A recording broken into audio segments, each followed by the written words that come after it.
Hi, I'm Sanera Madani, and I'm a mom of two, a daughter of an immigrant, and an unlikely entrepreneur who went from scaling an idea to $1 billion business. Yes, $1 billion business. Along the way, I learned that less than 2% of female founders ever hit 1 million in revenue, and I became obsessed on a mission to change that. I believe that there is so much gatekeeping in business knowledge, and that we as female entrepreneurs should be learning from other female founders and leaders who have broken the statistics. Since I never went to CEO school, I've had to learn it all the hard way, but you shouldn't have to, because we believe that you deserve to have it all. And honestly, nothing bad happens when women make more money. Grab a seat because class is officially in session. Welcome to CEO School. Hello, everyone, and welcome back to the CEO School podcast. I'm your host, Sanera Madani, and we are still in Puerto Rico at the ROI Summit, and we are here now with Jaclyn Johnson. JJ is her nickname, is what I hear her friends call her. And Jaclyn, is the founder of Create and Cultivate. If you've not heard of Create and Cultivate or have not been to one of their events, it is one of the most epic places for what I like to call millennial women to come together and talk all things business. I mean, I've seen their events, I've gone to their events, and it is truly a magical place where entrepreneurs, female entrepreneurs, get together and truly mind share. And Jaclyn Johnson is the brains behind it all, and also the host of the podcast Work Party, which I'm an avid listener to. So I'm super excited to be here. And Jaclyn we've literally been chatting for like 30 minutes now, as that usually happens.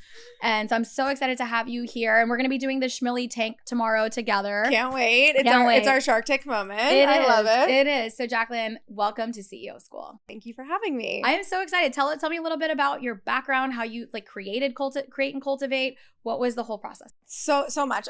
So I'm 100 years old, so I'll keep it short. But I started Create and Cultivate was actually my second company. My first company was a marketing events and influencer agency that I sold to a strategic, and then went full time at Create and Cultivate after. I kind of had started Create and Cultivate as a complete side project, was just trying to network with women entrepreneurs. Again, 1,000 years ago. Now there's so many resources out there for female entrepreneurs, but at the time, which was 2010, when I went online to look for advice, Nothing looked, felt, or spoke to me as a young millennial. You were a pioneer in this, and all of CEO School listeners can all thank Jaclyn for creating the space. So thank you. No, thank you. Yeah, I mean, it was pretty crazy that nothing existed at the time, and to see how far we've come, it's been pretty awesome.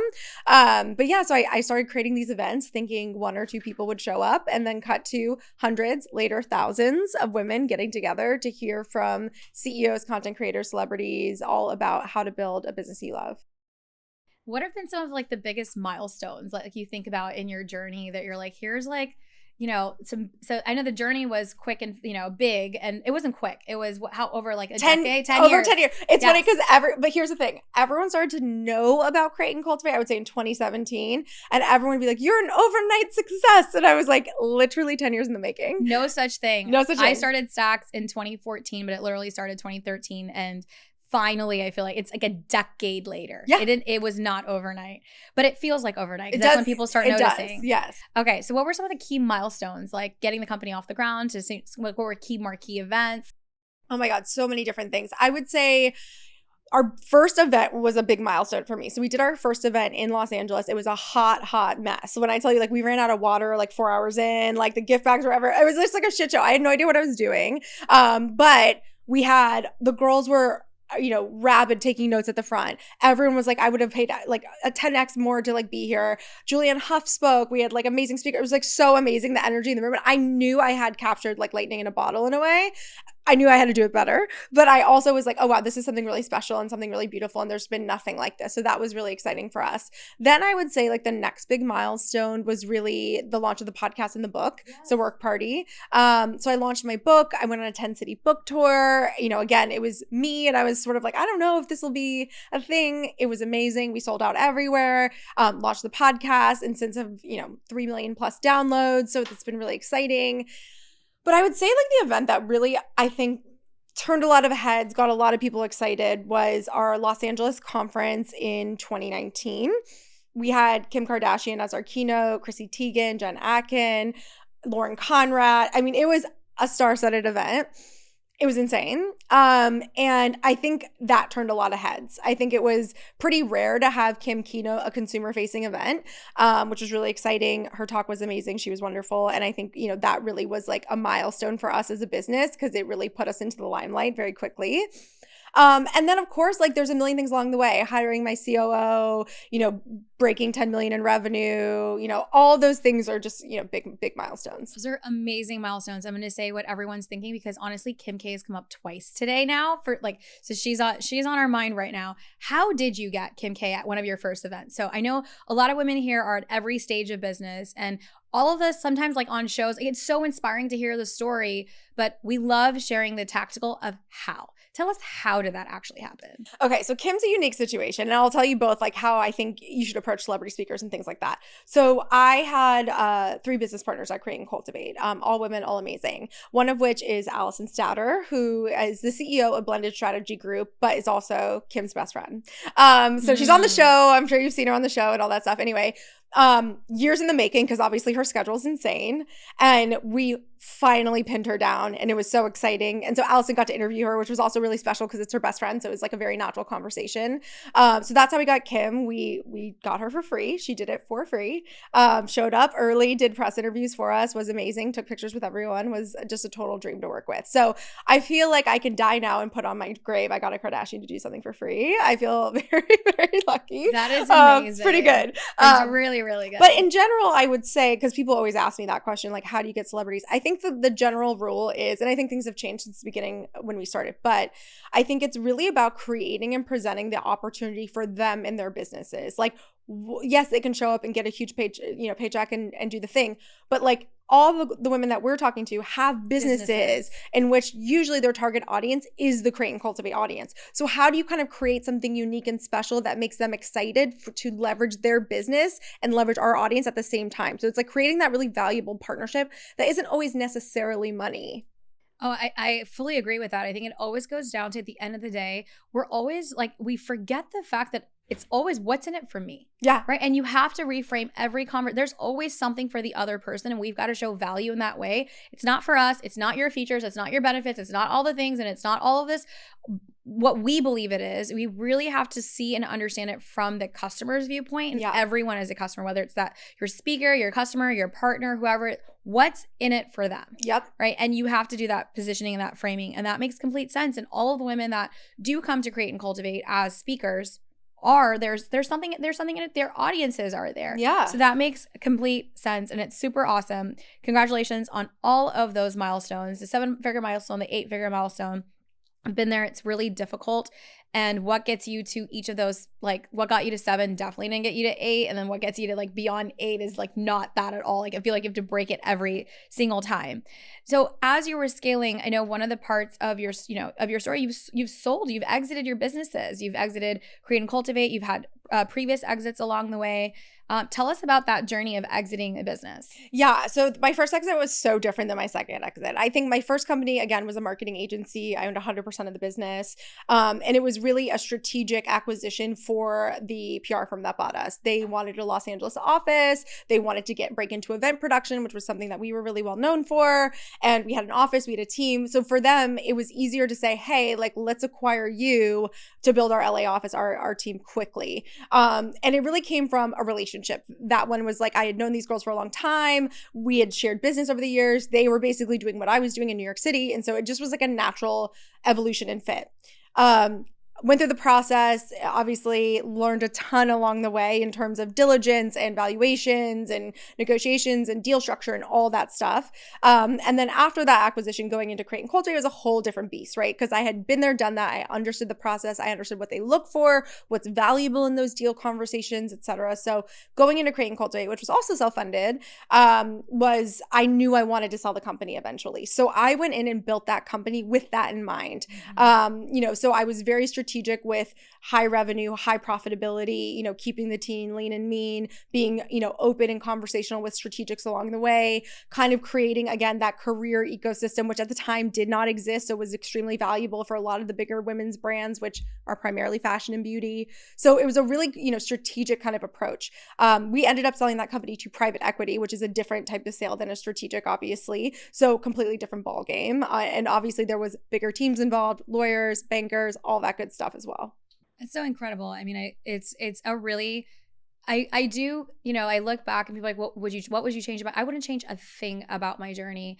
And there were so many learnings on and exiting a business. And I built a SaaS company, a tech company. So we took investors early on. So we had kind of like an opposite approach. We needed investors to scale. We're a fintech, we're a tech company, a SaaS company, super hard to scale without it.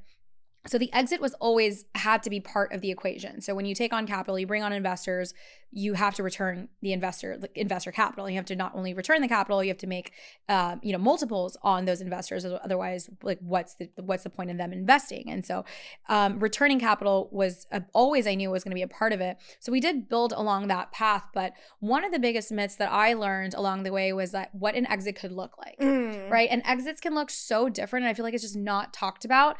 And we need more women to build businesses, whether you exit or not. You know, building a business that's exitable is just driving more enterprise value for you and your business. And I find so often I meet, you know, and you probably meet, you know, we meet so many entrepreneurial women. And when I ask them what's their exit plan, they don't have one. Yeah. And or they're like, oh, well, I don't need an exit plan. I don't want an exit plan. I don't want to ever deal with an investor. I don't want to ever deal with private. I don't want to deal with that. But I'm like, having an exit plan does not mean that you need to exit your business. It just means you're bringing value to your business and that you're putting energy into something that's an asset. And we have to start treating our businesses like an asset, whether we want to sell them or not. And the biggest myth is that exits can look so different. And so I always thought that when I was building Fat Merchant at the time it was called, and then we grew into Stacks, the company, you know, and I was like, oh, it's going to be like a Stripe or somebody that acquires us. And we ended up becoming really large over like, and there was only like a handful of players that could end up buying us beyond that when we were at like crossed 100 million in revenue. And so it wasn't actually a strategic exit that caused my exit. We ended up also selling to private equity and doing a recap. And we did multiple exits along the way. And so I do think that it is important for us as women to, and I love this example. I don't get a chance to meet a lot of exited founders. And there is, you know, good, bad, and the ugly that comes with it. But it is such an important part of building that wealth for yourself and for your company and for all the things. So create a business, whether you want to exit or not, that creates value, enterprise value, and that's the asset. Absolutely. Yeah. So I love that. And now you've been up to so many different things as well. So tell us about what you've been up to. Yeah. So, I mean, I guess I'm just a masochist, so I just keep creating companies. But first and foremost, I have the Blueprint Mastermind, which I do with Allie Webb and Marina Middleton. You know, again, it was funny, like getting into the mastermind coaching world, all that was so foreign to me, something I'd never really experienced or been part of. And there's such this massive community around that. And in building that, you know, talking with Allie and Marina, we were like, we want to be different because we want to be founders that have been there, done that. Like, I think a lot of masterminds, you know, are amazing in the coaching. You could say it on the show because we say it all the time. Yeah, okay. So, well, it's like they're amazing and the coaches are so great, but like they haven't done it. They haven't done it. They've built a coaching business. They built a coaching business and probably a very successful one. But like if you want to grow, scale, build, or sell your company, you have to learn from people who have grown, built, and sold companies. Like, amen. Yes. So that's the important thing. So we were really specific about that. And so going into it, you know, it was really exciting. And we launched our first cohort last year. It's been amazing. We're launching our second one. It's almost sold out. So we're really, really thrilled about it. And so that's been really fun. Then I also am the co-founder of a company called Cherub. It is a app that is going to be connecting angel investors and entrepreneurs and really solving the founder-funder dilemma. What I found in my time is that a lot of people who think they need venture capital or are saying, I need, you know, to raise money. I need to raise money. And it's like, okay, great. How much money do you need to raise? And it's like $250,000. Yeah. And you're like, oh, wait, you don't need venture. You need angel investors. And the second question is, where do I find angel investors? And it's not easy. I mean, really, angel investment is really dictated on your socioeconomic status, where you went to school, where you live, how you grew up. So it limits a lot of people from those networks. I mean, not all of us work in Silicon Valley and went to Wharton. So how do we connect these amazing businesses, really amazing businesses, with these really strategic, amazing angel investors? And so we kind of took dating app mechanics and said, how do we match people? Because the worst part of raising angel investment is cold outreach. These cold emails, these cold intros, you're like, I have to ask this person for money, like I don't even know you. It just does not go well. And it doesn't work. I mean, on the other side, as an investor, I mean, I've over the success breeds success. So what is amazing about when you do have successful women and you have exits and you can give back to the ecosystem, that is like the best part about why the financial ecosystem is broken, because this is what creates wealth for all of us. But regardless, we'll preach for another time. Even as an angel investor, I'll receive messages. It's just not gonna, it's very rare. I don't think one time it's worked where I've given an investment through a cold email or an outreach. Every single woman or CEO that I've invested in is through an intro. Yes, exactly. So we're in the business of warm intros. So that's really what Cherub does. So we launched our alpha last year. There's been over $1 million deployed. Just by chance, those $1 million have gone into BIPOC or women-owned businesses. The businesses range from beauty to AI to real estate, you name it. And so we're launching during South by Southwest this year. We're really excited. We're hosting a pop-up shop that you can't shop, but you can invest in everything that's there. Oh, I love that. You're so creative, obviously, when it comes to marketing. And so what are some, like, let's jump into that, because I want to get really tactile. Everything you have built is so beautifully done. One of the things that I value, and I'm a brand snob. Yeah. If I'm going to put my name on something, if I'm going to buy something, if I'm going to invest in something, if I'm going to like use something, I want it to make me feel what I want it to feel. And I am definitely a brand snob. And Jaclyn, you do such a great job of creating that experience, whether it's in and out of like an event. What are some of the marketing what are some marketing advice that you can give to entrepreneurs right now in 2024? The market's so saturated, right? Everybody has some, like, whatever the product that you're selling, there's a competitor out there. Everybody has like the service that you're doing. There is another, even the app that you're building or the platform that you're building, there is somebody else that's doing something in this space. How do you stand out today in 2024? Share with us Jaclyn's marketing wisdom. Okay, so I would say first and foremost, provide value. I think that's the first thing. You can't go out there and just start selling. Like, you have to provide some sort of value over time and build trust with your audience. So even with Cherub, like, we are a community, you're there to transact, right? But at the end of the day, we're providing education, content, resources, and networking opportunities for our founders that they otherwise wouldn't get. So creating that value will therefore create a customer for life, right? And so once you start monetizing or charging or paying, they're like happily going to give you money because you provided me so much value. So I think that's first and foremost. Secondly, I would say is don't follow the trends, make them. When we launched Create and Cultivate, our website was like this. It was essentially millennial pink, right? But no one was doing that. Again, this is 2010 people. Like, it was like 1,000 years ago. And we put it up and we did this, and it was like this kind of pinky beige, and it was like our color. Everyone knew that was Create and Cultivate's color. And then all of a sudden, millennial pink everywhere. And I was like, we were ahead of the curve. Like, no one was really leaning into this for conferences, especially like pink, florals, like all these different things. Like, I was like, why not? I always thought like the reason why Create and Cultivate looked so beautiful from day one, was so beautifully designed, all the things, was because of a specific conversation I had with my sister. My previous business, No Subject, would do influencer events for brands, Urban Decay, L'Oreal, flowers, beautiful dinners, Instagrammable moments, everything was like to the nines. They would spend a lot of money for these influencers. And my sister said to me, she's a wedding photographer, small business owner in Florida, and said, I would kill to go to an event that looked like that. And it hit me. I was like, why isn't there events like that for consumers? Why are we just doing this for influencers? So I took that, idea of what an influencer event could look like, and we gave it to consumers, and they loved it. They wanted to take those photos. They wanted to be treated like an influencer. They wanted to have that experience. So listen, pay attention, and be flexible, I would say, is the other thing. If something's not working, if your brand's not taking off, if people aren't relating to it, change it. Pivot. Yes, pivot. People are so afraid to change. Yeah. Right? Because we're so comfortable, and it's easy to get comfortable. But I do think you have to give yourself the time, right? Like, okay, great. I tried it for whatever. You put in the things, you changed a few things. If it's not working, move on. Let's move on to the next thing.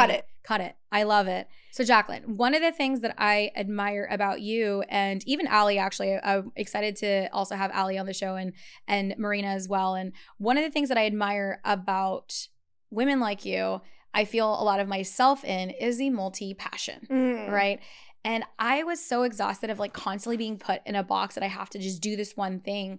And I love that you can proudly be like, I have this company, I have founded this company, I also have a podcast, I also am an author, I also am creating a tech company, I invest in women. That is incredible, and it's multi-passionate. And I find that women are naturally multi-passionate, especially when you have like the left and the right brain.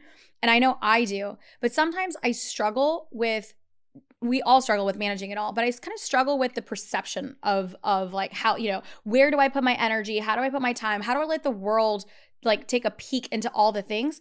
Because always the answer is, well, that's a lot. Yeah. Right? So how do you kind of manage that? I'd love like one-on-one personal advice, because I'm also that founder. Totally. I think also this kind of realization came to me through Catherine Powers. I don't know if you know her, but she was the founder of Click Media, Who, What, Where, etc. And now she's the founder of Versed. She's an investor at a different investment firm. She also has Merit. And I was like, she's so many companies. Like, how is she doing that all? What I realized is like she's a great partner at all of those different companies. So I think that's first and foremost. Obviously with Chera, my co-founder, Angeline, like I wouldn't start Chera on my own. I wouldn't do it on my own again. I think that's the difference. With Create and Cultivate, solo, founder, killing myself, working so hard. Like everything was on me. I had no one in the trenches with me, and it's lonely. It's so exhausting. But again, wouldn't change it for the world. This next iteration of my life and like where I'm going and what I'm doing now, I have amazing partners, that we're able to kind of lean on in that way. So I think it's about understanding, okay, what am I really good at? What do I want to do? What do I like doing? What do I enjoy? Exactly. And then bringing in people to support on the other stuff that they're excited about. So it's like that yin and yang as well. So I think that's number one, first and foremost. Two is like, yeah, it's a lot, but I'm a lot. I got a lot. I got a lot to say. I got a lot to do. Like, I think that's the bottom line. Like, why not have stakes in multiple companies? Why not be an investor? Why not be a mom? Why not be on your PTA board? I don't know. Like, why not? We can do it all. We can. And I think that is a huge part of what I think attracts a lot of the women here at CEO School. We say, like, you deserve to have it all. You can have it all. And I do feel like I try to be like the living example of whatever all looks like to you. Right? Whatever all looks like to me is different. I don't have to be what all looks like to whoever else. And it is a lot of like having the right team, having the right support, the time management. But it's good to hear. And I fully validate, we do deserve to have it all. And whatever that all looks like, if you can manage it and do it well, do it well. And men don't have to apologize for it. No. They don't have to apologize for it. And this happens constantly. Elon Musk can run 9 different companies. Yeah, and Jack Dorsey can run Twitter and Square at the same time, but that's not a problem. Like, men can do it, but when women do it, it's like, oh, we're distracted. Yes. And have you gotten that feedback? Oh, 100%. I have gotten that feedback constantly, especially when CEO School was taking off. And I do agree, I was alone here. And that's the thing. I'm totally changing that this year. On collaboration is my word this year for all the things that are taking place. And I've always had the right team, but the word distracted would come up, and especially around private equity and all. And so it's like, that's what would like, it would just kill my soul of like, I hated having to answer to be like, I've gotten this business to where it is. Like I built $100 million like business, like $1 billion business. Like I can take care of a podcast. Like I'm not distracted. I got it. Yeah. And I have 2 kids, and I can take care of everything because I do things with excellence. That's right. I love that so much. And and it's like, why not have the best and highest use? When I was running Create and Cultivate, there was things I was doing that people could have done better, that a partner would have done better with like more vigor, more, expertise, etc. But I was just like, I have to do it all on my own. And I did it, right? In retrospect, if I was using my best and highest good at that company, it probably would have been 10x more successful. So it's really just about thinking like, why am I trying to do it all when I don't have to? Agreed. When there's people that are just as passionate, smart, amazing, that can help. I can have it all. I don't have to do it all. Trademark it. Let's put it on a t-shirt. At the next event, what's happening that we can come follow, come find? Like, what's the next big thing that we can come support you at? So much going on. Okay. So I would say Cherub's launching in March, so definitely sign up. Okay, let's do it. And this is actually going to probably air in March. Perfect. So we're live, hopefully. Yes, we're live. We're live. So founders sign up who are raising or not raising and just want to create their beautiful data room. Investors, we're onboarding. So if you're an angel investor or want to be an angel investor, definitely check that out. Also, we have the Blueprint Mastermind. We're launching our second cohort in April, but we will be launching our fall one probably soon. So pay attention to that. And then Create and Cultivate. We have a ton of new things in the pipeline, events coming up, and all sorts of good stuff. So stay tuned. We will stay tuned. And you're still on Work Party? Is it weekly? Yes, weekly podcast at Work Party. Check it out. We have founder files where we interview amazing entrepreneurs, and we will probably at this point, there'll be some new fresh things that are happening. So definitely tune in and sign up. Tune in, and we'll be linking every single thing on the show notes. If you enjoyed today's episode with Jaclyn and myself, we're both online. Tag us, share the episode, leave a review. That's how we grow the show. I'm super, super excited for this interview today, Jaclyn. I feel like everyone's been trying to connect us. It's like this crazy. We're meant to be. We are so meant to be. And I do believe, I'm going to be a little bit of like woo here. I do believe in timing of things too. Agreed. And so like sometimes in your life, like, you know, you might have things and you're like, why isn't this working out? Or this might be whatever, or you're thinking of things. All of a sudden, I feel like the world's energy will drive you to what it needs to drive you. Totally so like agree. sometimes we can control so many things, but it's also important to let and I'm not usually the woo girl. So I'm usually like the hardcore business, like here's like just follow this, but lean into the energy sometimes and like follow your gut. And the world has been driving like every single place. All of a sudden it's been like the same names. Like I feel like Marina's been popping up in my life. Allie's been popping up in my life. Jaclyn's been popping up in my life. And same for you. So it's super exciting that we're finally meeting in person. We've been online friends for a long time. And that's what these things do. That's what these summits do, right? So get in the room. Get in the room. Get in the room. That's such an important message of, you know, collaboration is so key. Get in the room. And it's not happening behind your computer screen, babe. Like, it's just not happening. So get outside of it.